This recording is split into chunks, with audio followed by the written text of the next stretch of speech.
Bangladesh cricket board के पास इतना दमखम नहीं है कि वो एकदम से उलट-पुलट कर दे। सिक्योरिटी का जो इश्यू है वो इंडिया में होने वाला नहीं है। जो हाल चल रहा है वो ऐसी बात नहीं है और हमारे यहाँ पे फुल प्रूफ सिक्योरिटी होती है। आपका कप्तान ही हिंदू है, तो मुझे लगता है बांग्लादेश वालों को तो एक ये ऑलिव ब्रांच की तरह यूज करना चाहिए इस टूर्नामेंट को। पाकिस्तान और इंडिया की जो बात है ना वो अलग है।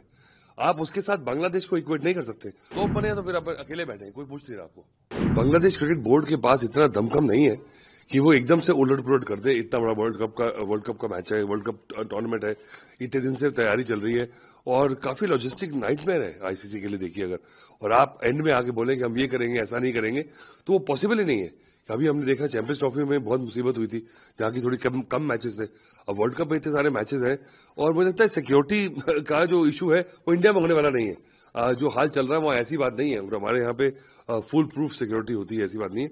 और आपका कप्तान ही हिंदू है, तो मुझे लगता है बांग्लादेश वालों को तो एक ये ऑलिव ब्रांच की तरह यूज करना चाहिए इस टूर्नामेंट को। और ये होना ही था, क्योंकि अगर वो ज्यादा हार्ड बॉल प्ले करेंगे, क्योंकि उनके जो कंसर्न्स है वो अलाइन नहीं होते हैं आईसीसी के साथ, जो बीसीबी के कंसर्न्स हैं।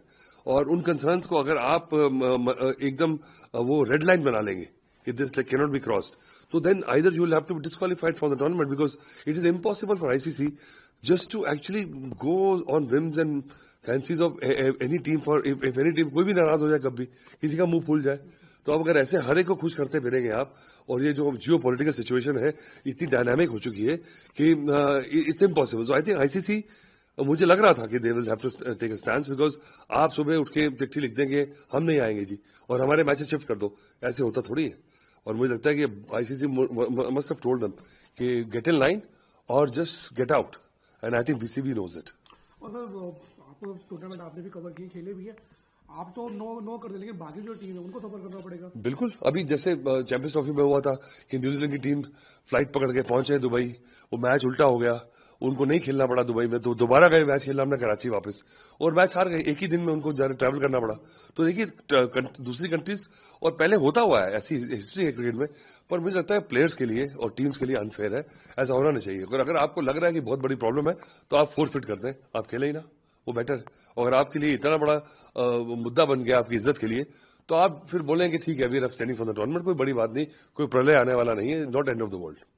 और तो आपने ये कहा जा रहा था कि भारत जो सेफ नहीं है बड़े टूर्नामेंट के लिए। आपने तो खुद टूर्नामेंट खेले भी और आपने कवर भी किया है, आप हिस्सा भी रहे हैं इन चीजों का, आप क्या कहीं जवाब नहीं, देखिए, मुझे लगता है कि वो देखिए, अब कोई परसेप्शन क्रिएट करने में जाता क्या है। अब पाकिस्तान और इंडिया की जो बात है ना वो अलग है। आप उसके साथ बांग्लादेश को इक्वेट नहीं कर सकते। और बांग्लादेश को बोले, जिनको बनाया है भारत ने, ईस्ट पाकिस्तान से बांग्लादेश करने वाले हम हैं, और आपकी ये एनिमोसिटी है, ये तो मुझे समझ नहीं आ रही। चलिए, पॉलिटिक्स के बारे में मैं ज्यादा नहीं बोल सकता क्योंकि मेरी इतनी कोर कॉन्फिडेंस नहीं है, पर मुझे लगता है कि ये जो ओवर द टॉप एस्टिमेशन है, और इंडिया में आके अब ज्यादा सेफ है मुझे लग रहा है। आप इंडिया में मैचेस होंगे, आप देखिए, और आपका कप्तान हिंदू है, तो आप देखिए ना कि एक कितनी अच्छी एक ऑलिव ब्रांच है, एक तरह का मैसेज है, एक तरह का जो कहते हैं मलहम लगाने वाली बात है। और आप आए, इसको यूज करें, इस व्हीकल को, कि मुद्दा थोड़ा सॉर्ट आउट हो, थोड़े रिलेशंस बेटर हो, rather than you take a confrontation stand and बोले जी आप बड़ी तोप बन चुके हैं। तो तोप बने तो फिर आप अकेले बैठे, कोई पूछ नहीं रहा आपको।